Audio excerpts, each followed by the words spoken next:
We want to thank you for joining us at Cowboy Junction Church today. As you hear this message, we pray that your faith will grow and you will be both encouraged and challenged. We would really love it too if you would subscribe, rate, review, and share this online. You can also help us reach others by partnering with us financially. You can easily give a one-time gift or set up a recurring gift at cowboyjunctionchurch.com/give. We hope you enjoy the message today.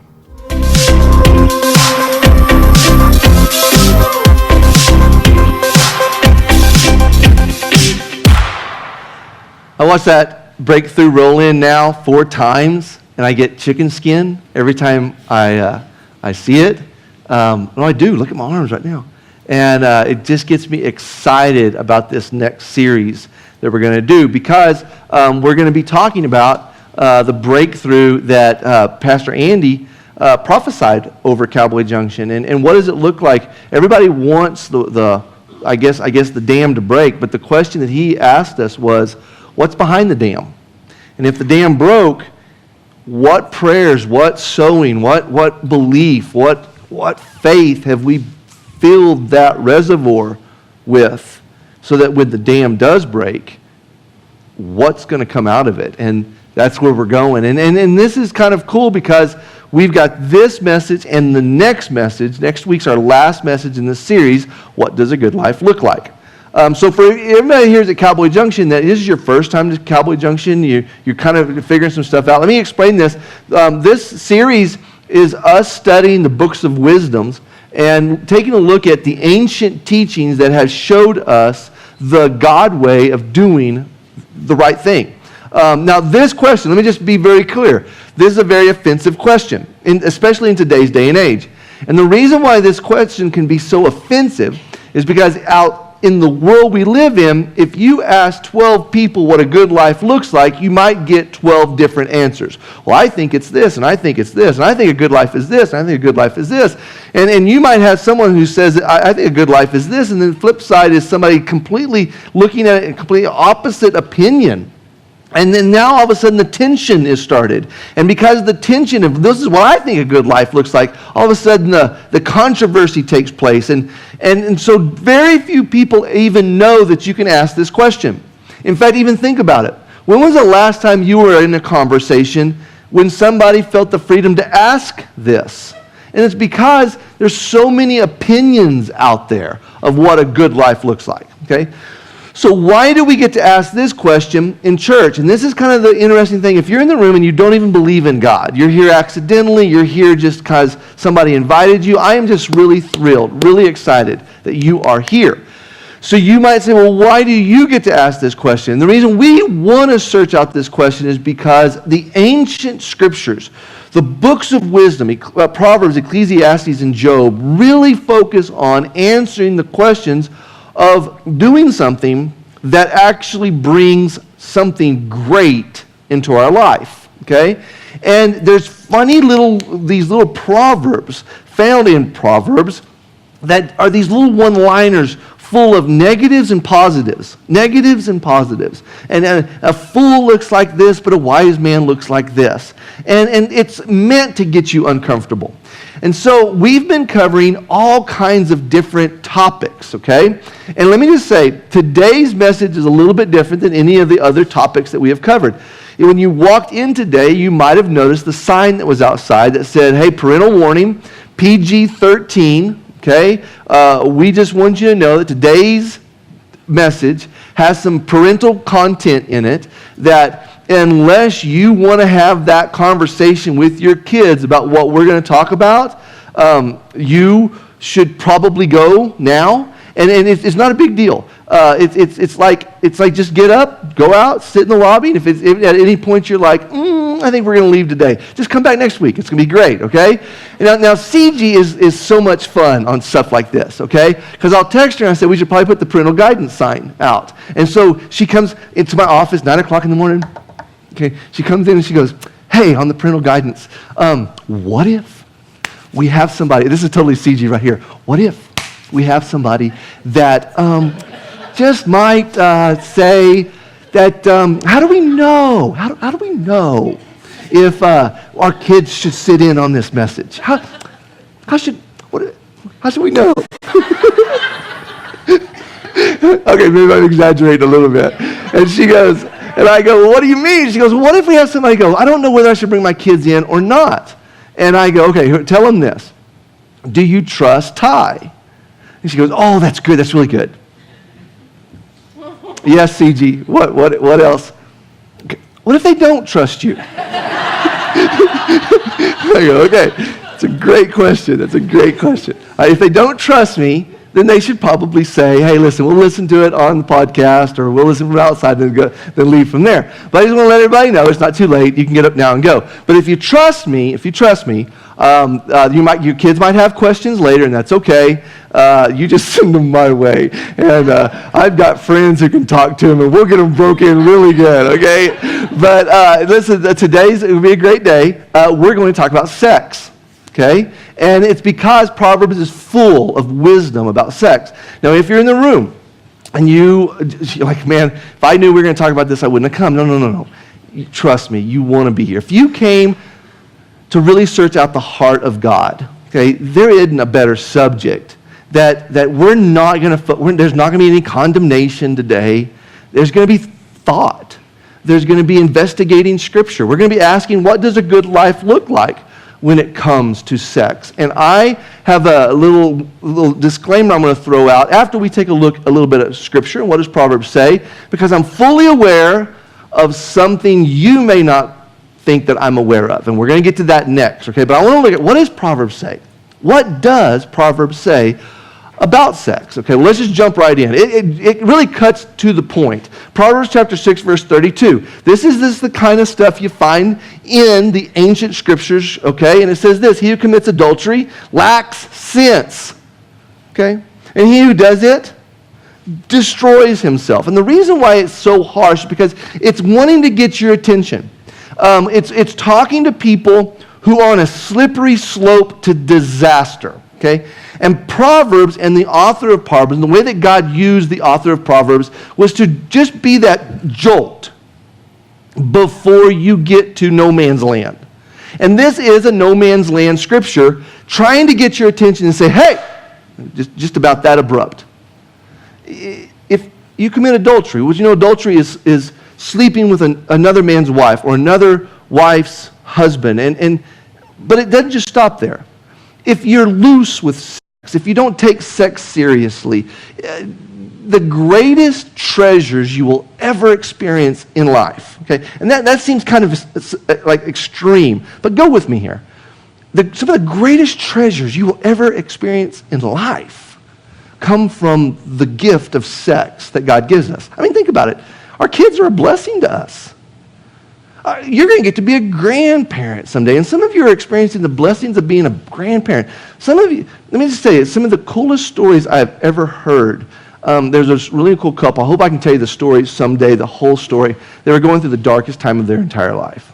Okay, I won't go into details. You just paint the picture of the darkest, where did this come from moment in their life. And they'd gone through the day, they'd gone through all the decision making, and finally they were at home by themselves.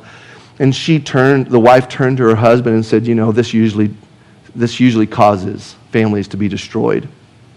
And he goes, yeah. I mean, usually it's just a matter of time before this affects our marriage.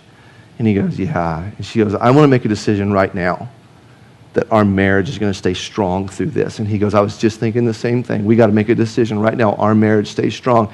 And this may blow your mind. Sex was one of those things that every night they could come home, and it was the most intimate, purest type of sex they had ever experienced in their life, to where they needed each other's presence so deeply. And it was the healing in this hurtful time that sex provided for them. That is beautiful. It's the bonding of a husband and wife. It's real to describe it. It's just cool. I mean, it's just cool. It's not the cheap stuff we talked about in our locker rooms. You're like, man, we were such idiots. We thought we knew what we were talking about, and we were just a bunch of idiots. Oh my gosh. And it's just cool. And then on top of that, let me just throw this in there. It's fun. and so with that, let's look at what it isn't. It's not adulterous, because anybody that looks at it like that is self-seeking and self-gratifying, and you just lack sense. You missed the God picture. And it says, and he who does it this way destroys himself. And so with saying that, if sex provides them the coolest treasures you ever have in your life, then sex can also cause some of the greatest regrets you've ever had in your entire life. Wish I'd have got that one back. Wish I'd have done that one differently. Gosh, that was dumb. Ooh. Come on, honey, we can't go down that aisle, because you see who's down the aisle. You have to go a different direction. And it's this moment of, you see, Proverbs is trying to get your attention. Okay, so what else does it say? Let's look it up. Proverbs says in Proverbs chapter 5, verse 15, drink water from your own cistern. Okay, let me just call a timeout. You're fixing to read one of the most poetic proverbs about sex, but some of you are going to look at that and go, seriously? Okay, and this is actually about sex, okay? And this is what Proverbs says, drink water from your own cistern. It doesn't say sister. Okay? So just making sure we're on the same page here. It's not sister. It's cistern, okay? Flowing from your own well. Should your springs be scattered abroad, streams of water in the streets. Let them be for yourself alone and not for strangers with you. Okay, stop. This is poetic. This is also where a lot of people tease and kind of make fun of Proverbs and go, seriously? This is the poet's way of saying, listen, don't let your water of your stream that is supposed to bring life and rejuvenation and joy as it comes up, don't let it flow into your neighbor's property. Don't let it go into their house. Don't just spread it all over the neighborhood. This is a private affair. Celebrate it. What would you do with a spring that was on your property? You would protect it. You'd keep it safe. You'd keep it clean. You would make it to where it was enjoyable. It was treasured. Okay? Flowing from water from your own well. Should your spring be scattered abroad? Don't do it like this. But it goes on. It says, let your fountain be blessed. Let your fountain be blessed. Now remember, we're talking about sex.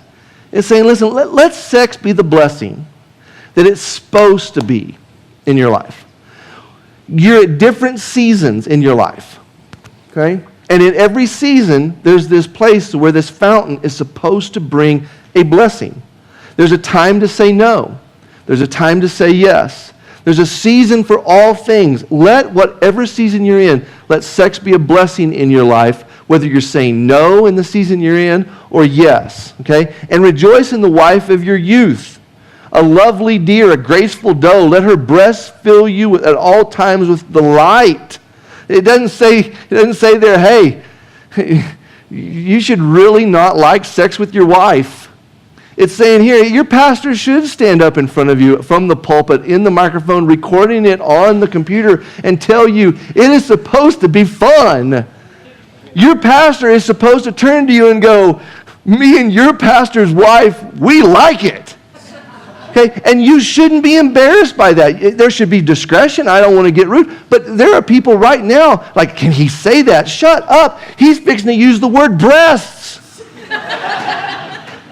And it's this moment that I want you to realize that we don't flaunt it out in the streets and we don't parade ourselves. And you have no business knowing what we're doing, and we don't have any business knowing what you're doing. But if we can all stand here and go, God's got a purpose for it, and if we treat it like the spring it's supposed to be, your pastor should stand before you and say, hey, listen, let your wife be like the wife of your youth. You can be 80 years old, and I think you should still chase her around the house. A lovely deer. I mean, you should sit there and go, dang, my girl's got it going on. Girls, you should look at your husband and go, he's got something going on. But I tell you what, I didn't marry him for his looks. I married him because that man just does it for me. When he brings me those flowers, he knows the coffee I like. Man, when he walks around with those tidy whities, it just does something for me. Okay, let her breast fill you at all times with, what does it say? Delight.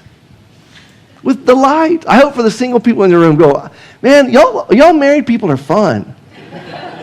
I run into married people all the time. It just looks like the moment you get married, that you're supposed to not like each other anymore. Like, why are you nagging me? I don't nag me. And it's like, is that what this looks like? It looks like y'all still chase each other around the house. Did you just pinch her on the butt? Get out of here. Shut up. Y'all are so cute. Can y'all hear what I'm saying? Yeah. Be intoxicated. That means be filled to the point to where you're just fun to be around, intoxicated, always in her love. Can I say some things real quick? Tonight, we're going to talk about some things that in today's day and age, no one talks about sex like this. Think about it for a minute. When we talk about sex in today's day and age, it wasn't the giggling fun that we just had. It wasn't your pastor talking to you about chasing the pastor's wife around the house. And I still think my wife's the coolest looking thing ever. And she struggles with her body. And I say, babe, knock it off. Man, if a man talked to you the way you talk to you, I'd punch him in the nose. I'm going to defend you, even if I have to defend you about yourself. I hope you see that I get intoxicated with my wife. And the way that we talk about sex in the world we live in is either this version of sex it was never supposed to be, or we don't talk about it at all. But it's never the fun, graceful dough type that we just covered. So we're going to do that tonight. We're going to talk about it the way that God intended it to talk about. I want to explain to you the ancient wisdom keys of what he says to be careful with, and the things that we have to look at that are the really cool stuff that I want to cast vision to our single people today, and that the married people need to hear. And the people in the rooms, I don't know how to talk to my friends about what God says about sex. That's okay. We're just trying to look at what a good life looks like in the issue of sex. But here is the part that I told you I would come to, and I want to be very clear on something I know that maybe you don't think I know. And here's one of the things that I know that maybe you don't think I know, and it's that you already got your mind made up on this subject. Okay? I know that. I know there's people in the room that you already have your mind made up in what you think we can do, what you're going to do, what you've done, and there's no amount of preaching that will ever change. And that's not one of them. I'm not going to turn into a preacher tonight. So why would we still touch on this if no one's going to change their ideas? Because I want you to understand that what we've done is to show you that there's a choice, and there's a God way of doing it. And there's this chance, knowing full well that you've probably already set up your mind about what you're going to do. Well, that's okay. That's okay. It doesn't keep me from saying, hey, these scriptures are older than us. And they've been around for thousands of years. And it's been the eternal struggle in so many people that have walked the earth. What do you do with sex? Okay? Now, I served on a board one time for the Hobbs school system to help figure out how to help in the issue of teen pregnancy. So I was shocked they asked me. They called me and said, would you sit on the board, try to figure out, well, how do we help teen pregnancy? And so this is how I came to the conclusion that you've already made up your mind on this. Because I was the innocent little guy that walked in and was just like, I know what I'm going to suggest, celibacy. Okay? Let's just, you know what would help us not get pregnant? If we didn't have sex. That would be awesome. And so I walked in and I looked across the room at people that went to churches and different stuff, and I raised my hand and yes, Pastor Bean, what's your suggestion? Have we thought about introducing a celibacy message in the school system? And does anybody else think that's a good idea? And no one else in the room raised their hand. No one else. But wait. Here's the thing, is that I was shocked, maybe you're shocked, but later the lady who was leading it, this is the lady who has come down from Houston to help us figure out how we're going to pass out condoms in the school. Okay, super smart, super intelligent, wonderful lady, thoroughly enjoyed her. We had our meeting, and we took a lunch break, and she goes, Pastor Ty, I need you to come with me. I'm like, great. Here we go. I'm in trouble now. And so we go out, and she goes, you're a Christian, aren't you? And I said, how do you know? And she goes, oh, trust me. I know you're a Christian. She goes, I am too. wait, you're not either, because you want to hand out condoms in school. And she started telling me, she goes, I want to make a difference in my world. She goes, one of the things I want you to know is I got involved in this many, 3 decades ago to try to get the celibacy message in the school. I was constantly hitting a brick wall because it's not an option. It's not even an option for 90% of the people.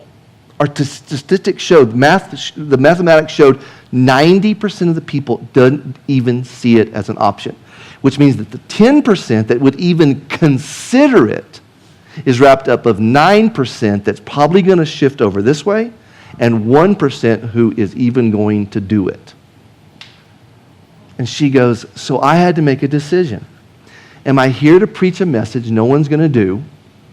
Or am I here to help my community, even if it's me handing out condoms in high school? I thought, okay, I'm here to learn something. So I realized some of you aren't interested in this message. But I get 15 more minutes. And what if? What if we take a look at what Proverbs says in Proverbs chapter 7? This is King Solomon telling us a story. It starts off by him saying, dear friends, do what I tell you. Treasure my careful instructions. Do what I say and you will live. My teaching is as precious as your eyesight. Guard it. He's saying follow wisdom. If you want to find out what a good life looks like, listen to what I have to say, because I have seen a lot in my lifetime. Some of the things I have to say is when it is out, write it on the back of your hands, etch it on the chambers of your heart. Talk to wisdom as to a sister. Treat insight as your companion. They'll be with you to fend off the temptress, that smooth-talking, honey-tongued seductress. And so this is King Solomon saying, this is what a good life looks like. And he covers it in every chapter, all the way up to chapter 7. And on chapter 7, he says, let's talk about sex. And now you see chapter 7 shift. And King Solomon does something so cool. He says, I want to tell you a story. And he's about to tell you a story. Some theologians believe that it's actually a parable. Okay? It's his way of making a point. Some people believe that it's an actual story of something that he saw, something he wrote down and saw that nobody in the story knows that he was watching the whole time. And some theologians believe it actually could have been Solomon. Okay? And the story goes like this. As I stood in the windows of my house, looking out through the shutters, watching the mindless crowd strolling by. And isn't that interesting? Especially when it comes to sex. We can be so mindless. He says, I watched the mindless who didn't have a deep thought, never took into consideration, never asked, where is this path going to lead me, walking around as I stood up on the top. And then he says, I spotted a young man who knew everything and was the smartest guy in the whole world. Is that what it says? No. And all the young men and all the young ladies that are in the room, you're not just, Solomon says, I spotted a young man who was without any sense.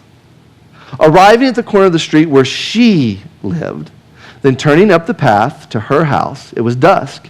And the evening coming on, the darkness thickening into night.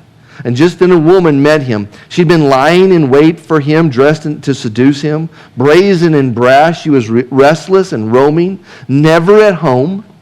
Walking the streets, loitering in the mall, hanging out at every corner in town. She threw her arms around him and kissed him, boldly took his arm and said, I've got all the makings for a feast.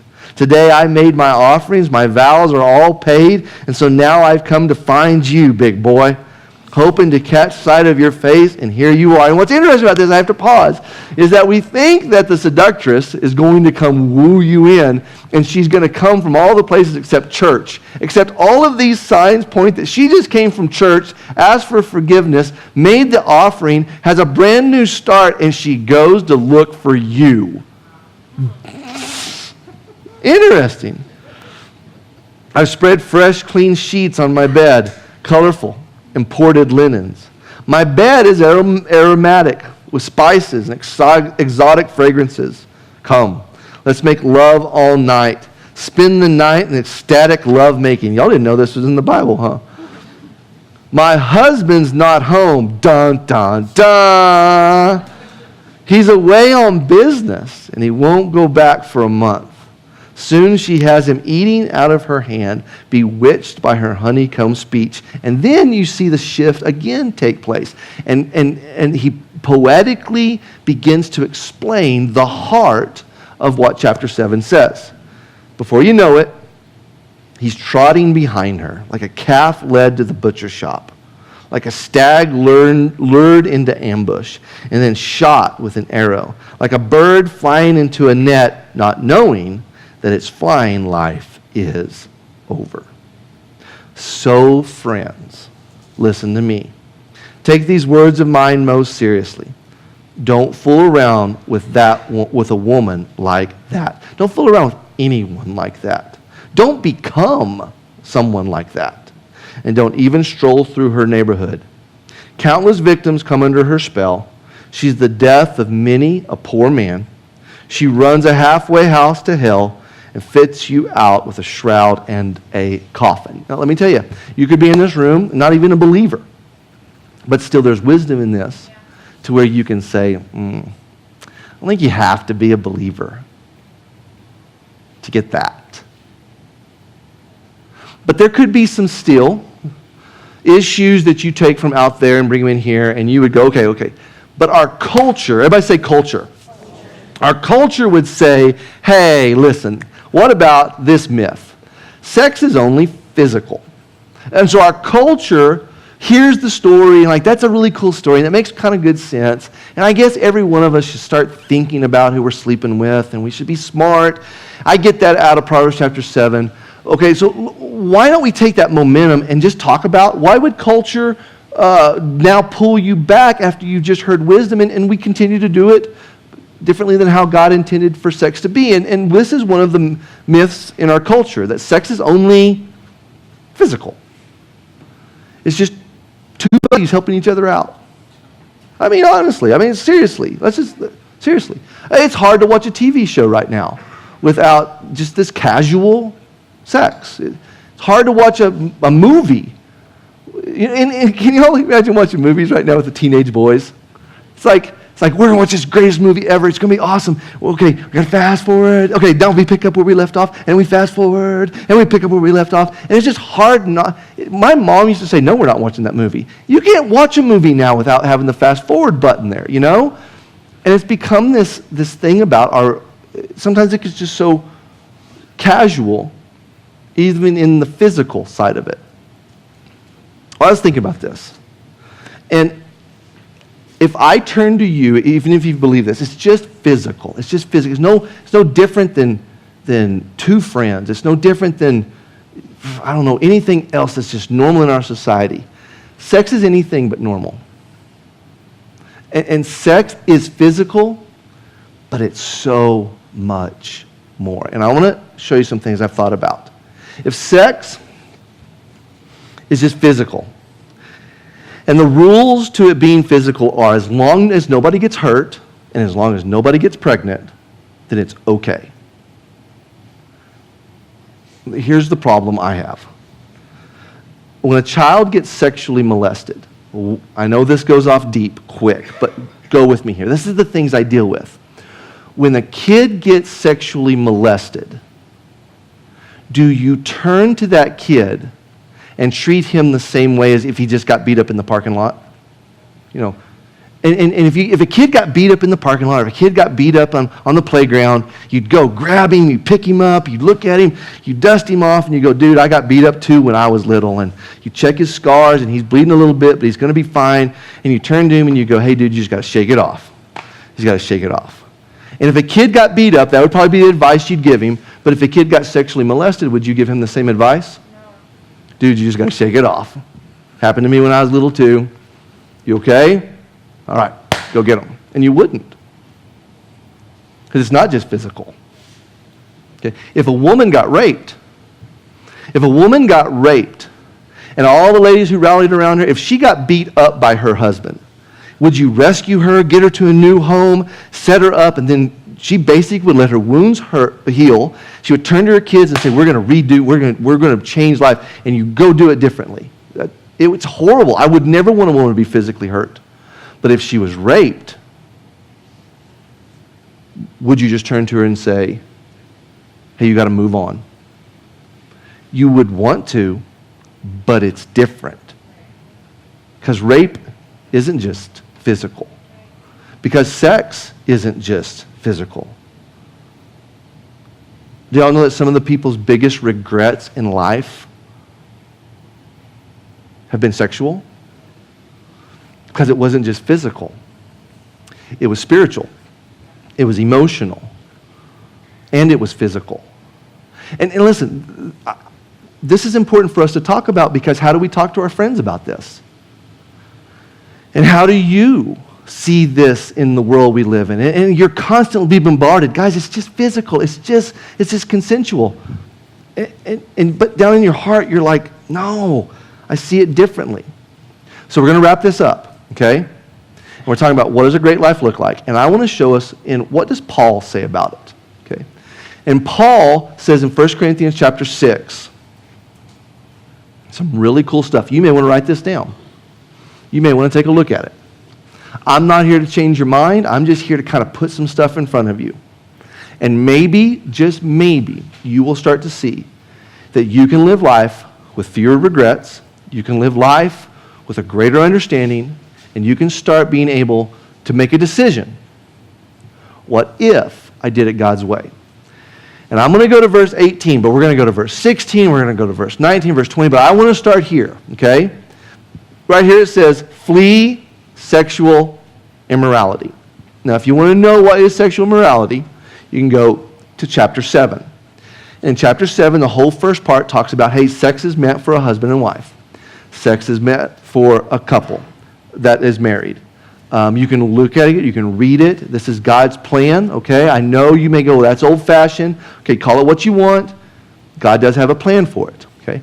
Paul goes on and says there's a season where it's good to withheld, and it's when in your single years. And Paul goes on about the value of your single years. And guys, let me just tell you, I don't think we preach enough about how cool it is to be single. And all the married people are like, dude, don't miss out on going and doing everything God wants you to do when you're single. Because when I was single, I missed out on so much because all I could think about was being married. And Paul addresses that. He says, flee from sexual immorality. Every sin that a man does is outside the body, but he who commits sexual immorality sins against his whole body. And so Paul's saying right here, it's not just an outside thing, it's an inside thing as well. Paul says some really cool stuff here, and he goes on. He goes, we're going to go backwards. Now we're going to go look at verse 16. This is right before what we just read. It says, or do you not know that he who is joined to a harlot is one body with her? This word is his severe way of saying who you sleep with, you're spiritually connected to. Who you sleep with, it's more than physical. Who you sleep with will actually affect your marriage years after. It's not light. This is knowing that he who is joined to a harlot is of one body with her. For the two, he says, shall become one flesh. And that's a little heavy, but it makes you look at this as, what are you wanting in the marriage that you're heading towards? Have you thought about where you're going? So now let's jump forward, verse 19. Or do you not know that your body is the temple of the Holy Spirit, who is in you, whom you have from God, and you are not your own? This is really important that we take a look at this and realize this is deeper than maybe you thought it was, okay? And I can't cover this whole thing in the short amount of time we've been here, but this all of a sudden, let me tell you what it's like. Maybe for some of you, the first time ever in your life, someone told you, hang on. God made sex. God has a plan for sex. It's a really good plan. You should consider it. And you should start maybe considering it today. First time that's ever happened in your life was right here. Cool. That's what we're here for. And this is a whole lot deeper than you realize it is. This is a spiritual thing. This is a physical thing, there's no doubt about it, but this is also a emotional thing. And it's a mental thing. And some of the greatest treasures you'll ever have in your life will come by making this a very important choice-building wisdom key in your life.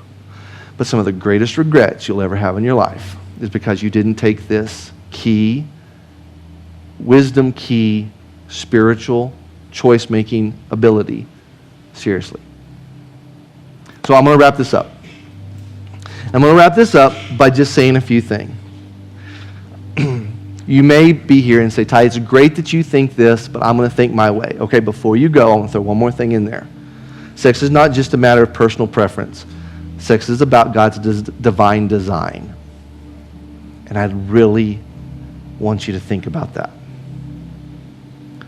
When I was growing up, I remember the guys being so insecure when it came to sex. Yeah. And I remember guys saying stupid stuff like, okay, dude, the reason why you got to practice sex is because you want to be really good at it by the time you get married. I mean, the last thing you got to practice sex to be great at sex. You're doing your wife a favor. Yeah, no joke. Guys are stupid. Ladies, guys are stupid. But I thought I'd throw this out there because as I'm 47 years old now, okay? And I wish I could go back to those locker rooms. And if you would say, well, I don't want to look stupid on my wedding night, let me just talk. That's exactly what you want to look like on your wedding night. For all the single guys in the room, all the single ladies, don't buy into these things that get in our head. Like, well, I don't want to look stupid for my husband. Well, what do you want to do? Do you want to walk in and go, baby, I got this? You just sit back. I've done it many times before. Well, no, you don't want to do that. Okay, you know why I had to say that? I hope we laugh. I hope you laugh at that. I hope you're laughing driving down the road saying, I got to hear that again. That's the funniest thing I ever heard. You know why I want you to hear it? Because there are people that need to realize sex is innocent. And that's what makes it so strong. And on your wedding night, for all the single people listening to me, if he has no clue what he's doing and you have no clue what you're doing, all the girls in the room, you're doing it right. Because I'm going to promise you this, you'll figure it out. And that's a part of the fun. Okay? Now what I don't want you to do is think of me thinking Ty said that. Ty said, no, forget about me. Forget about me. Totally forget about me. But I do want you to know, it's supposed to be awkward. It's supposed to be, I don't know what to do. And that is the really, really, really cool part about sex. A few questions and we're going to go home. For all the single people in the room, I have a question about where you're going. And we all want to marry that godly person. We all want to marry that girl we can take home to mom. We all want to marry that guy we can take home to dad. But here's my question I have for you. Are you the person you're looking for is looking for? Are you the person you're looking for is looking for? And I think that's one of the most sobering questions we can ever ask because we can wish, we can hope, we can want, but it goes back to innocent. Are you the person you're looking for is looking for? And remember a minute ago I said there's no condemnation in tonight's message. Maybe you're here today and you go, I did it wrong. Okay, cool. You're going to be able to turn to your spouse one day and say, I want you to know something. I didn't do it right. But there was a day I was sitting there talking to my pastor, and he was funny, and I'm totally trying to get him out of my head right now. And I remember the day that I decided to draw a line in the sand and turn away from my past and to start doing things God's way. And I can tell you that I didn't do it right, but from every sense that I followed Jesus, I've continually just been able to take step after step. And there were mess ups, there were flip ups, there were things that just, I had to break out of the old. But I can truly tell you today that that was my life BC, before Christ. And my life in Christ is the guy stands before you who is the awkward, weird, totally nervous right now guy who knew that I needed to be the person that you were looking for if I was going to be looking for you. Okay? If you'd like to talk more about that, I'd love for you to come to my office and we talk about that. Here's another question. Are you willing to start determining the story that you want to tell? What story do you want to tell about your life? What story do you want to tell your kids? Okay, guys, listen. Dad was like this, and I got a pass. Okay. If that's the story you want to tell, but what if your story was, listen, the only dad you need to know about is the dad that when he decided to follow Jesus, started following Jesus, and broke the chains of how everybody else did life, and we started doing life differently, God's way. Third question, okay? What if we started giving up something now for something better later? If we did this, it is an investment for your future. Giving up something now for something better later is an investment for your future, which means that we might have to say no to something now that's actually going to be for the better, that will actually have a major influence on the future. Band, can y'all come up? And the last and final thing is, for everybody in the room, that you may be married, okay, listen closely, you may be married and you totally are like, hey, my years are gone, I still need you. You may not have ever been told this message before, but I still need you. For all the folks that I don't know your story, but I need more and more people to be rooting on the message that we spoke tonight about what does a great life, a good life look like when it comes to sex. And this is where we get to, even if I don't do it this way, even if I didn't do it this way, but I wish I had done it this way, can you start believing that it can be done this way? Can you start cheering this on? Let me tell you why this is such a big deal, and the band's going to help us do something, okay? Just be patient with me. One of the most awkward moments of me being a pastor was standing before a group of people, and when I was 27 years old, married Heather Bean, and she was the first woman who I'd ever been with in my entire life. You're looking at the 27-year-old virgin, okay? And it took a lot of work. It took a lot of, this is a priority. I got to do it God's way. I got to give 100 no's for one God yes.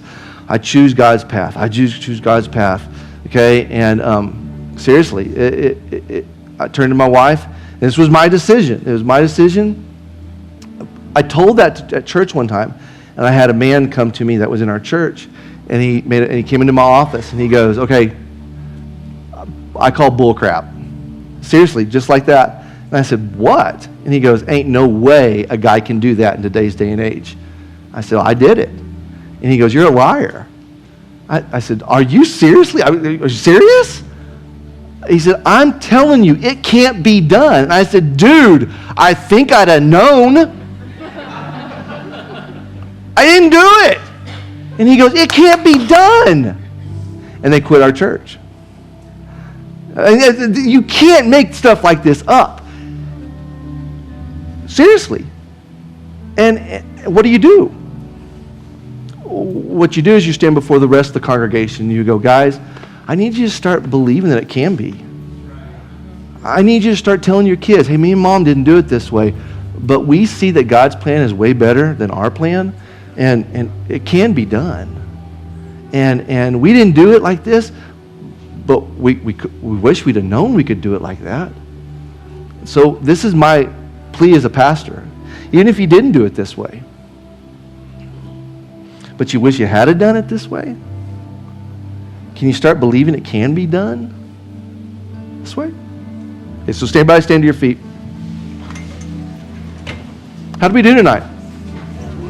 Okay, if you're in this room, and maybe it's just like, I need to reprogram the way that I think stuff. The band's going to play a song.